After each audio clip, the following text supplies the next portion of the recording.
Exhausted and rejected, the young white woman faced harsh looks in the village.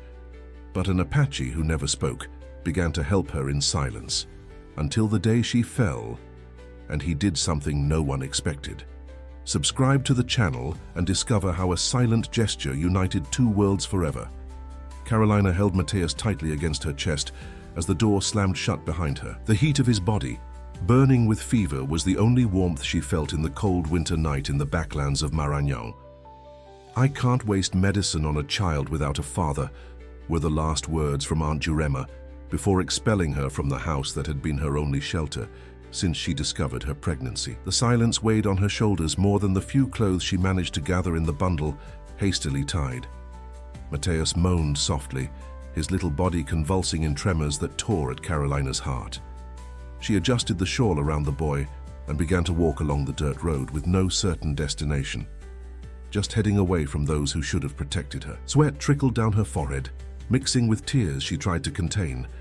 There was no time for despair, only for action. Each step carried the weight of uncertainty, but also the fierce determination to keep her son alive. The early morning had not yet ended when her feet began to bleed inside her worn sandals. She stopped in the shade of an old mango tree, seeking some rest. That's when she heard the noise of a cart approaching.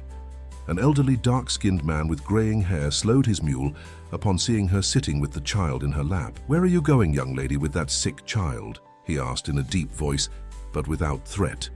Carolina hesitated before answering. "As far as my feet can take me, sir." The man examined her for a few moments, his wise eyes measuring her situation. "Are you running from something?" The direct question made Carolina look away. "From nothing and from everything. My son is sick, and we have nowhere to stay." The man nodded as if he had seen similar stories. "Do you know the Quilombo dos Palmares community? It's about 3 kilometers from here following this trail." Carolina shook her head negatively. "They need someone who understands raising animals. The corral needs proper cleaning. The chickens and goats need someone who has a way with them." Her eyes met the man's, seeing in them a disguised offer of help. "I've known how to care for animals since I can remember," she murmured, "and my father had livestock before he died." The gentleman pointed to the trail on the left. "Go there and ask for Dona Zefa. Say that Seu Benedito sent you. I don't promise they'll welcome you right away, but they're people who respect honest work." Without waiting for a response, he lightly whipped the mule and continued on his way. Carolina watched the dust rising behind the cart, considering the information received. She didn't have many options. She adjusted Mateus in her arms, who was now sleeping in a restless slumber, and followed the indicated trail. The sun was beginning to warm when she spotted the first mud houses with thatched roofs. Some children were playing near a well, stopping to observe her with curiosity as she approached. A woman hanging clothes on an improvised clothesline stared at her with suspicion. "Good morning," Carolina ventured. "I'm looking for Dona Zefa. Seu Benedito sent me." The woman narrowed her eyes and pointed to the larger house in the center of the small community. "It's there." Carolina thanked her with a nod and walked over, feeling the gazes following her every step. The community was small, no more than 20 houses arranged in a circle around a yard of packed earth. Some men were working on agricultural tools under the shade of a leafy tree, while women moved between houses, carrying water buckets and baskets with food. Before she could knock on the indicated door, an elderly, dark-skinned woman with white hair tied in a colorful scarf appeared in the doorway. Her deep, wise eyes examined Carolina from head to toe before settling on the boy in her arms. "What's happening with this boy?" she asked directly. "Fever, ma'am. For 3 days now," Carolina replied, her voice trembling with exhaustion. The woman gestured for her to come closer. "Bring him inside. My name is Zephyr." Carolina entered the simple but clean and organized house. A smell of dried herbs filled the environment. Dona Zephyr indicated a wooden bench where Carolina could sit, and without asking permission, touched Mateus's forehead with the back of her hand. "High fever. I'll prepare a tea of cinchona bark with lemon balm. It will bring it down."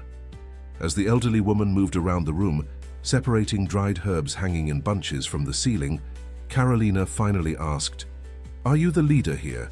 Seu Benedito said you need someone to take care of the animals." Dona Zefa looked at her sideways while lighting the wood stove.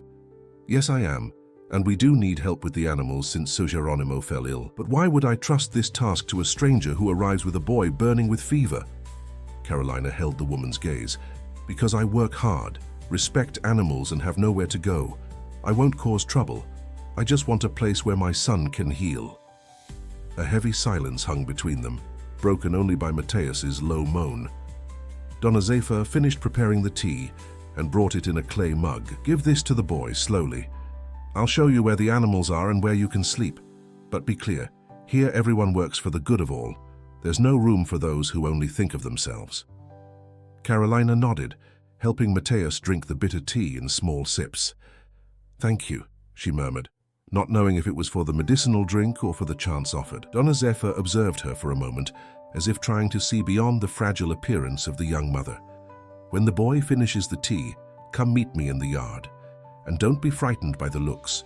They're good people, but suspicious. Harvest time is when outsiders try to take advantage. Carolina just nodded, feeling a mixture of gratitude and apprehension. Mateus seemed a bit calmer after the tea, his breathing less labored.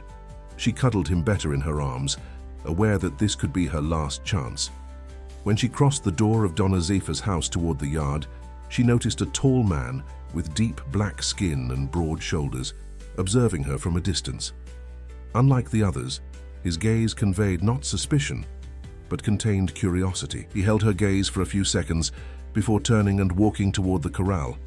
Carolina followed him with her eyes, feeling that something important had just happened, without knowing exactly what.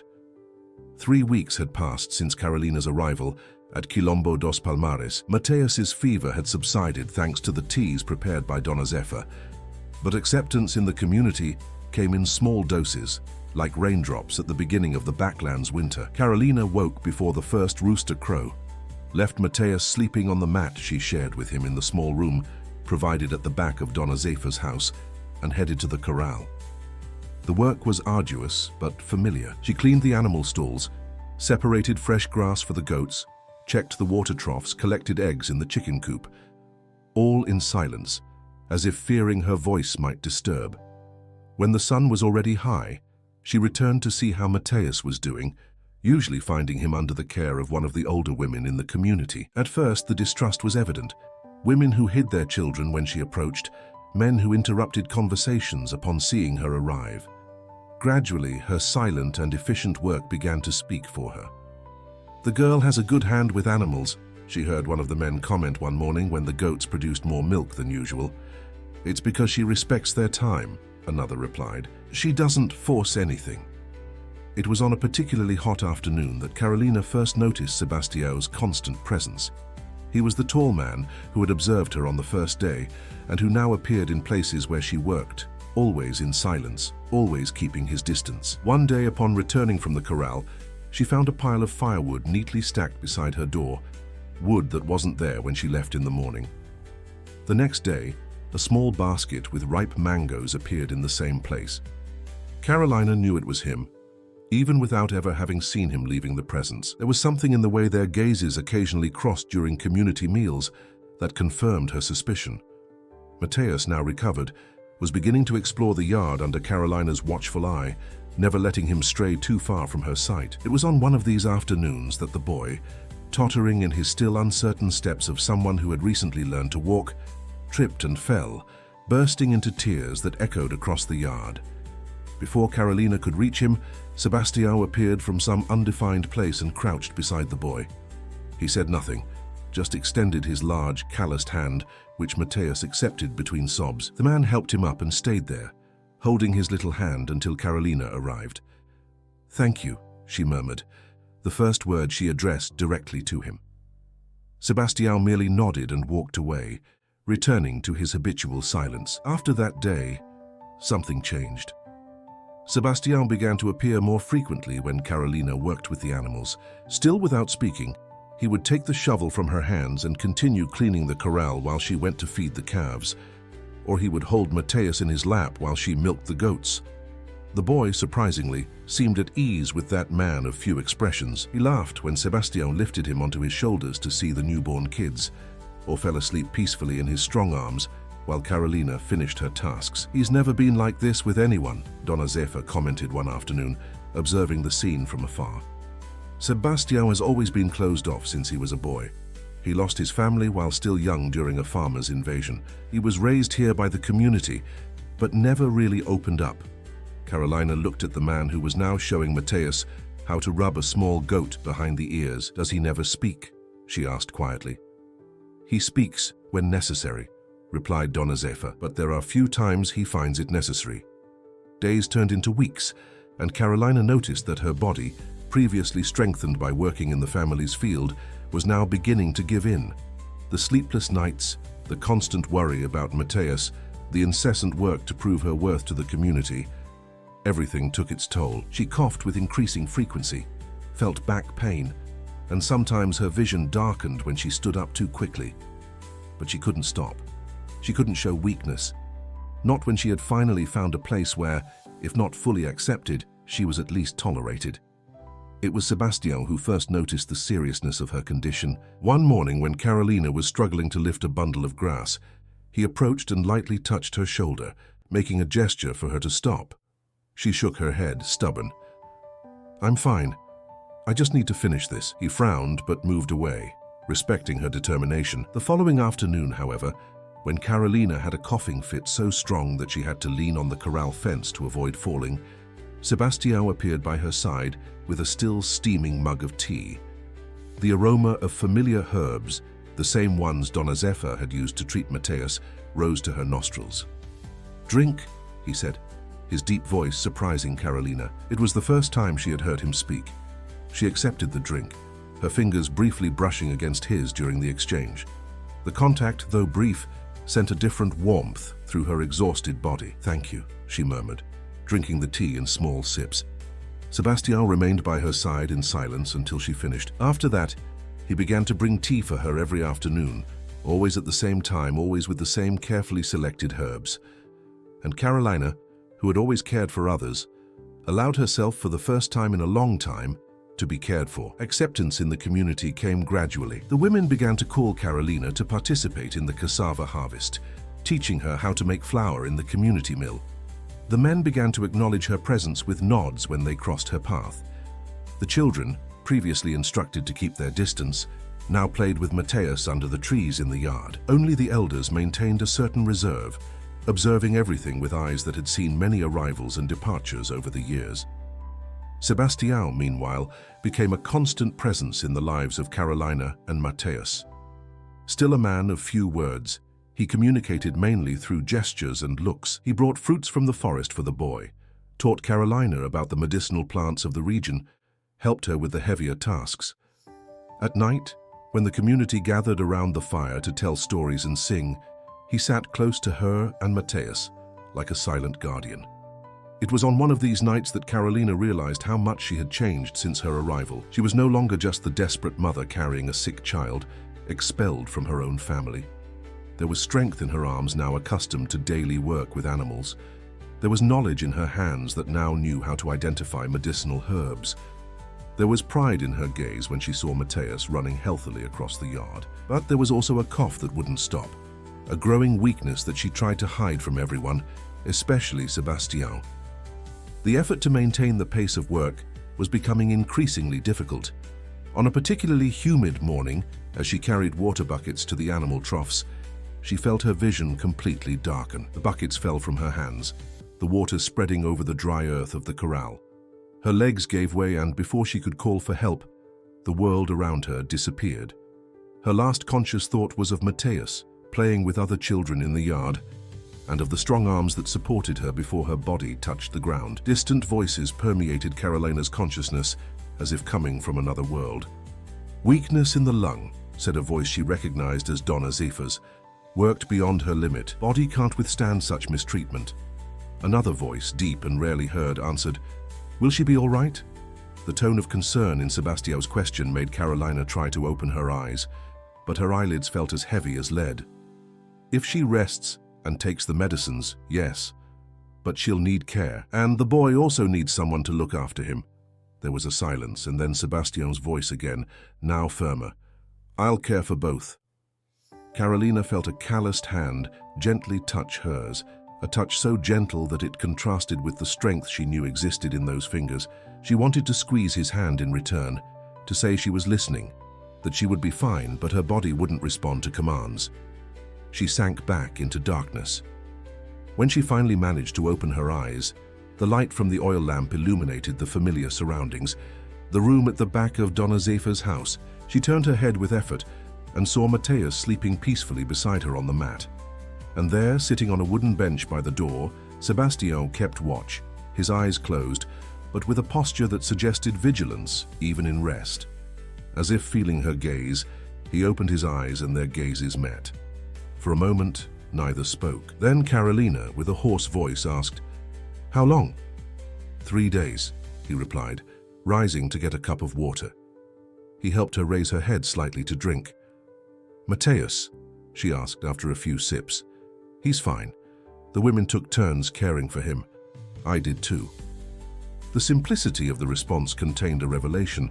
Sebastião had taken responsibility for her son while she couldn't. Tears welled up in Carolina's eyes. "Why?"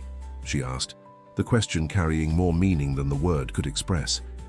Sebastião hesitated, as if weighing his words, something rare for a man who spoke so little. "Because you matter," he finally said. "To the community. To me." Before Carolina could respond, the door opened and Donna Zefa entered, bringing a steaming bowl. The girl woke up," she said, approaching the mat. "Time to eat something and regain strength."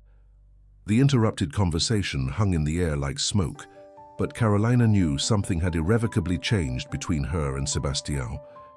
In the following weeks, as she slowly recovered, she observed a transformation in the community's dynamics. Without her having to ask, the women took over part of her tasks with the animals. The men began to bring firewood and fresh water to her house. The children included Mateus in their games, as if he had always been there, and Sebastião, the silent Sebastião, had become her voice when she couldn't speak, her arms when she couldn't work. One afternoon, when she already felt strong enough to sit in the yard and observe the life of the community, Donna Zefa joined her, her wise eyes assessing her recovery. "The community will meet tomorrow night," she announced. "The Council of Elders wants to talk about you and the boy." Carolina felt a tightness in her chest. "Did we do something wrong?" Donna Zefa shook her head. "No, but decisions need to be made. You are no longer just an outsider working here. Sebastião spoke for you in the council. He asked for permission to permanently care for you and the boy." The implications of those words hit Carolina like a wave. "He asked for that?" "Yes. I've never seen him talk so much at once. He said he sees in you the strength our community needs, and in the boy the future we fight to preserve." The old woman paused, looking at the horizon. "But there are complications. We received news that your family is looking for you." Carolina's blood ran cold. "How did they discover where I am?" "Your uncle has contacts in the city. He's spreading that you ran away taking things that don't belong to you. Says he'll search all communities in the region." "That's a lie," protested Carolina, indignation giving strength to her weak voice. "I left only with the clothes on my back and Mateus's. They wanted me to abandon my sick son." Donna Zefa raised her hand in a pacifying gesture. "We believe you, but we need to be prepared. According to what we've heard, they will come in 3 days to search our community." 3 days. The words hung in the air like a sentence. "If they find me..." Carolina couldn't finish the sentence. "If they do, we'll have to decide which side we're on," completed Donna Zefa. "That's what the council will discuss tomorrow." That night was sleepless for Carolina. She watched Mateus sleeping peacefully, unaware of the threats that hung over them. How could she protect him? Where would they go if they had to flee again?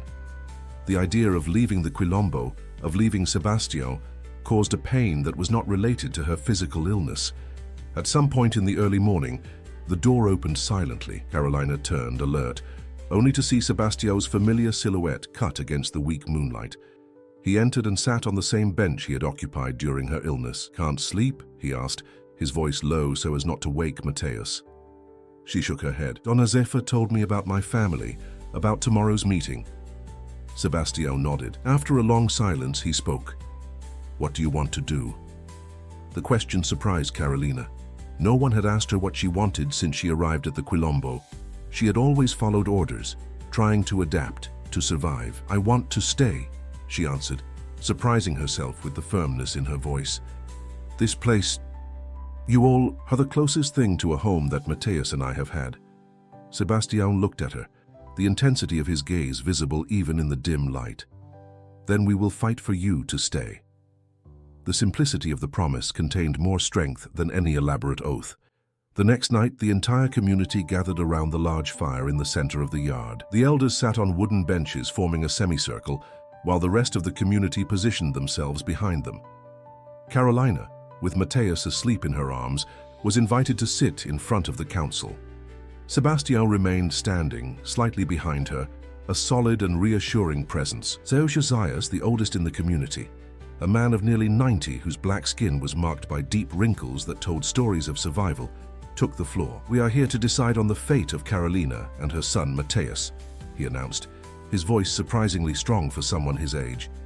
In 3 generations, few outsiders have been permanently accepted into our community. Our history has taught us to be cautious.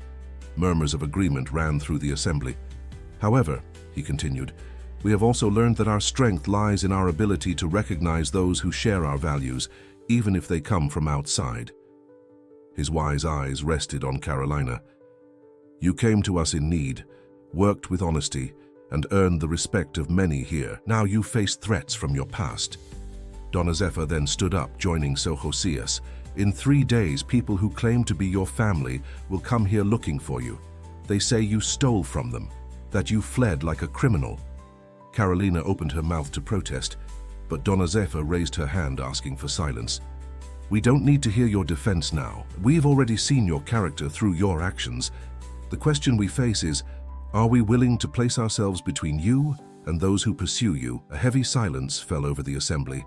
It was then that Sebastião stepped forward, positioning himself beside Carolina. All eyes turned to him, surprise evident on the faces of those who rarely heard him speak. I ask permission to speak, he said, his deep voice reverberating in the silence of the night. Seu Josias nodded, curious. Carolina came here carrying a sick son and the weight of having been rejected by her own. She worked until she collapsed from exhaustion. She never asked for more than the chance to prove her worth. He paused, his eyes scanning the faces of those present. I know what it is to be welcomed by this community when you have no one else. I know the value of this second chance. I ask that you give her and the boy the same that you gave me, a home, a family, a place to belong. The silence that followed was as dense as the fog that sometimes covered the Quilombo on winter mornings. Finally, Seu Josias spoke again. If we accept her, we will face conflict with people who have influence in the region. There may be consequences. It was Dona Zefa who responded. Our history is made of resistance. It wouldn't be the first time we've stood against injustice. She looked at Carolina and Mateus. The question is this fight ours? One of the younger men on the council, who had remained silent until then, spoke up. How do we know she's telling the truth? What if she really stole something? We would put the entire community at risk for someone we barely know. Sebastião visibly tensed, but before he could respond, Carolina stood up, still holding the sleeping Mateus. May I speak? She asked. Seu Josias nodded. I understand your doubts, she began, her voice firm despite the fear she felt. I have no way to prove my innocence beyond my word. All I brought with me is here, my son, and the clothes on our backs. If my presence puts at risk the community that welcomed us when we needed it most, I will leave before they arrive. She took a deep breath. But know that wherever I go, I will carry with me the most important lesson I learned here. That family goes beyond blood. It's made of daily choices, of hands that extend when we need them most. Silent tears ran down her face, but her voice did not weaken. You have shown me what true community is. Whatever your decision, I will be eternally grateful. Carolina's words hung in the night air, heavy with truth and emotion. The council members exchanged significant looks. Finally, Seu Josias spoke. The council will deliberate. At sunrise tomorrow, we will give our answer. Carolina nodded, accepting the weight as part of her destiny. As everyone began to disperse, Sebastião approached, his eyes reflecting the firelight. Whatever their decision, he said in a low voice, just for her to hear, my choice has already been made. You will not be alone. That night, as the moon slowly advanced across the starry sky, The Quilombo dos Palmares prepared for a decision that would change not only the fate of a young mother and her son, but also the very meaning of its existence as a community. The dawn brought with it a fine mist that covered the yard of the Quilombo, giving the environment an almost dreamlike aspect. Carolina had not been able to sleep. Sitting on the doorstep of her small dwelling, she watched the first rays of sun struggling to pierce through the mist, while Mateus still slept deeply inside the house. Sebastião appeared walking through the mist, like an apparition. He brought with him 2 mugs of hot coffee, handing one to Carolina without saying a word. He sat beside her, the warmth of his body offering silent comfort against the morning cold. "I'm afraid," Carolina finally confessed, the words escaping before she could contain them. Sebastião nodded, understanding. "It's natural, but you're not alone." The sound of the bell calling the community to the meeting interrupted any response Carolina might give. She stood up, went in to get Mateus, who woke up confused, rubbing his sleepy little eyes. "Come, my son. Today is an important day." The community was already gathered when they arrived at the yard. The serious faces revealed the gravity of the decision that had been made. Seu Josias was standing in the center, leaning on a carved wooden cane. Dona Zefa and the other council members formed a semicircle behind him. Carolina positioned herself in front of them, Mateus clinging to her skirt.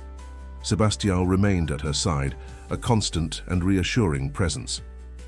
The council deliberated throughout the night, Seu Josias began, his voice carrying the weight of authority and age. "Our decision was not easy, as it involves not only the future of 2 lives, but also the fate and safety of our entire community." He paused, his eyes scanning the faces of those present. "In almost 100 years of life, I've learned that there are times when the safe path is not the right path. This is one of those times."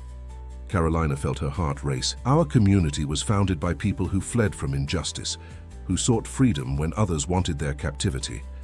Our history is one of resistance and welcoming. We cannot turn our backs on that history now."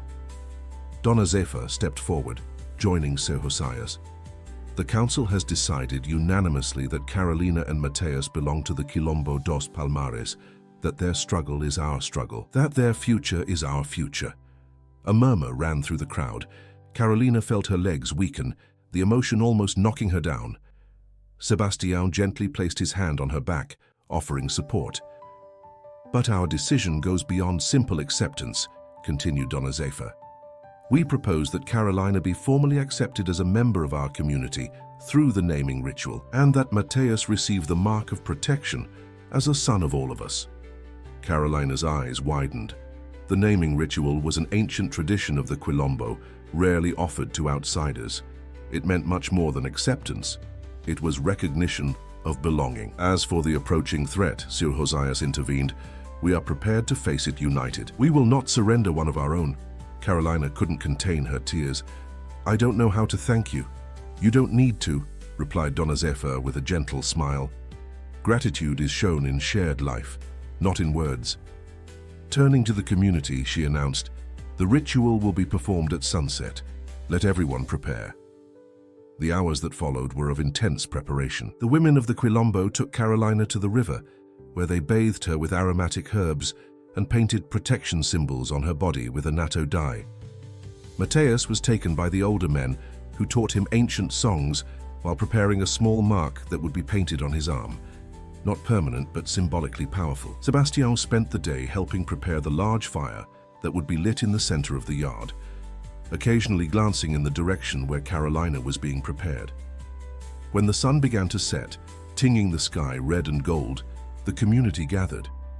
Carolina was led to the center of the circle, dressed in white clothes woven by the women of the Quilombo. Mateus, also in white, was in her arms.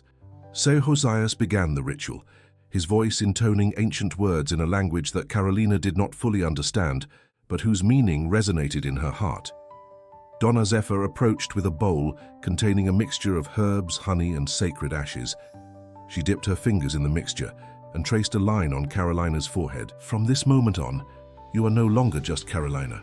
For our community, you will be known as Yara, she who protects the little ones." Silent tears ran down Carolina's face, now Yara's, as Dona Zefa did the same with Mateus, tracing a small symbol on his arm. "And you, little one, will be Kawa, he who flies high like the hawk. The community repeated the new names in unison, sealing the pact of acceptance and protection. It was then that Sebastião stepped forward, surprising everyone. In his hands he carried a necklace made of seeds and a single hawk feather. He looked at Sir Josias, asking silent permission, which was granted with a nod. "Tiara," he said, using her new name for the first time, his voice laden with contained emotion. "This necklace belonged to my mother. It's all I have of her. I ask that you accept it as a symbol of my commitment to you and Kawa."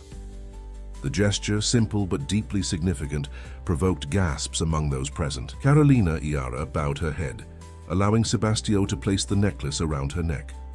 When their gazes met again, there was a silent promise between them, more powerful than any word. The ritual was concluded, with songs and dances around the fire, celebrating not only the acceptance of new members, but also the reaffirmation of the values that had kept the community united through generations. The next morning, tension was palpable in the Quilombo. The day of the arrival of Carolina's relatives had come. Strategically, Sir Josias gathered the entire community in the central yard. They would not hide Carolina and Mateus. On the contrary, they positioned them in plain sight, surrounded by all community members. Sebastião remained beside them, his imposing presence a statement in itself. It was shortly after midday that dust on the road announced the arrival of visitors. 3 men on horseback, led by a corpulent fellow whom Carolina immediately recognized, her uncle Jeremias. Behind them, an official from the local police station, clearly uncomfortable with the situation. "We've come to fetch my niece and the boy," announced Jeremias without ceremony, dismounting from his horse. "She fled, taking objects that don't belong to her." Sir Josias stepped forward, his cane firmly planted on the ground. "There's no one by that name here. Only Iara and her son Kawa, members of our community." Jeremias narrowed his eyes, recognizing Carolina despite the new name. "Don't come to me with stories, old man. That one over there is Carolina, my niece, and she's going back with us right now." He made a move to advance, but was stopped by the collective gaze of the entire community, which closed even more around Carolina and Mateus. "What exactly would she have stolen?" asked Dona Zefa, her voice calm but firm. Jeremias hesitated for a moment. "Jewels of my deceased sister, a gold necklace that was kept to be sold in case of need." "Lie!" exclaimed Carolina, unable to contain herself. "My mother never had gold jewelry, and if she had, they would have been mine by right, not yours." The police official, who had been observing in silence until then, intervened. "Do you have any proof of this accusation, Mr. Jeremias? Because without proof I can't do anything." "Does the word of a good man count for nothing in this land anymore?" protested Jeremias, his face red with anger. "I say she stole, and that should be enough." Sebastião stepped forward, his voice surprisingly controlled. "If Carolina Iara had stolen something valuable, why would she be living here, working from sunup to sundown caring for animals? Why wouldn't she have sold these supposed jewels to support herself and her son?" The logic of the question left Jeremias momentarily without an answer. Taking advantage of the silence, Sir Josias spoke. "The truth is that you expelled a mother with a sick child, denying them shelter and care. And now, seeing that they have found a new home, you come with false accusations trying to take them back." He pointed his cane directly at Jeremias. "In our community, we know this type of injustice well, and we don't tolerate it." The police official seemed increasingly uncomfortable. "Without concrete evidence and with witnesses defending the young woman, there's no basis for any legal action." He turned to Jeremias. "I suggest we return, sir. There's nothing to be done here." Jeremias looked furiously at Carolina, then at the community united around her. For a moment it seemed he would insist, but something in the collective gaze of those people, determination, strength, unity, made him back down. "This isn't over," he threatened, mounting his horse again. "One day you'll need help from the city, and you'll remember this moment." "When that day comes," replied Dona Zefa calmly, "we'll be ready to face it together, as we've always done." The horseman departed amid a cloud of dust, leaving behind a silence laden with tension that slowly transformed into relief. Carolina, now truly Iara, felt the weight of years of fear and rejection finally leave her shoulders. Mateus, without fully understanding what had happened, smiled, embracing her leg. The community celebrated that night with more intensity than the previous one. It wasn't just the victory against an external threat, but the reaffirmation of their deepest values, the protection of the vulnerable, resistance against injustice, the strength of unity. While the children danced around the fire and the elders shared stories of past resistances, Carolina and Sebastião sat a little apart, observing the celebration. Mateus had fallen asleep in her lap, exhausted after a day of so many emotions. "Are you still afraid?" asked Sebastião, his voice low so as not to wake the boy. Carolina shook her head. "No, for the first time in a long time, I'm not afraid." She looked at him, the firelight dancing on his face. "Did you know this would happen? That they would accept me like this?" Sebastião smiled slightly. "I knew they would see in you what I saw from the first day." "And what did you see?" "Courage, strength, the willingness to do anything to protect those you love." He paused, his eyes meeting hers. "The same qualities that have kept our community alive for generations." The silence that followed was laden with unspoken promises of a future that opened before them like a path illuminated by the full moon that now hung over the Quilombo. "What happens now?" Carolina finally asked. Sebastião extended his hand, gently touching the necklace he had given her. "Now we live, one day at a time. We build something together. We teach Kawa about his roots, both those he brings in his blood and those he has chosen." She smiled, understanding the depth of those simple words. Chosen roots. Family by choice, not just by blood. Years later, the Quilombo dos Palmares thrived, its fertile lands producing not only food but also hope. Chiara, as everyone called her now, had become an essential part of the community. Her skills with medicinal herbs had transformed her into the most respected healer in the region.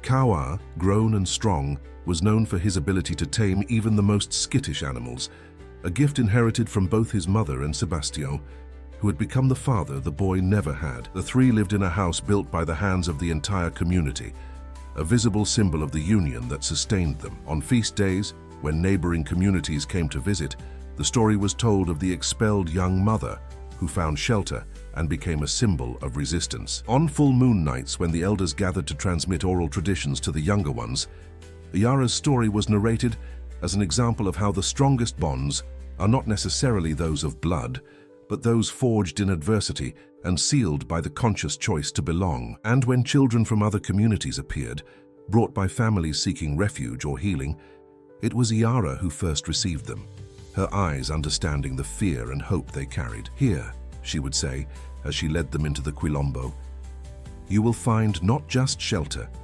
but a home. Not just acquaintances, but family." On quiet afternoons, when the day's work was finished, Sebastião and Yara would sit under the large mango tree that shaded the yard, watching Kawa play with the other children. They rarely needed words to communicate what they felt. The silence between them had become a language of its own, woven over the years of living together. "Sometimes," Yara confessed on one of these afternoons, "I think about what would have happened if Uncle Jeremias hadn't expelled me that day." Sebastião considered the question for a moment. "Perhaps we would never have met. Perhaps you and Kawa would never have discovered this place. And perhaps you would never have spoken," she added with a smile. He chuckled softly. "Some people are worth breaking the silence for." Their fingers intertwined, a simple gesture that contained the entire story they had built together. In the distance, the Quilombo bell rang, calling everyone for the community meal. Yara and Sebastião stood up, calling Kawa, who ran to them with the energy characteristic of youth. Together they walked toward the center of the yard, where the community gathered around the large wooden table. "We are stronger together," Seu Josias said once, and those words had become the unofficial motto of the Quilombo. Looking at the gathered faces, faces marked by time and sun, young faces full of hope, faces that were once strangers and now were family, Yara knew she had found much more than a place to stay. She had found a place to belong, to grow, to love. And in that belonging, in that daily choice to remain and build together, was the true essence of the family she had found. If you were moved by this story of belonging and resistance, don't forget to subscribe to the channel for more narratives that touch the heart and remind us of the power of community. Leave your like and share in the comments stories of welcoming that you know or have experienced. Because just like Yara and Kawa, we are all woven by the same humanity that connects us beyond blood, through the choices we make daily to care for one another.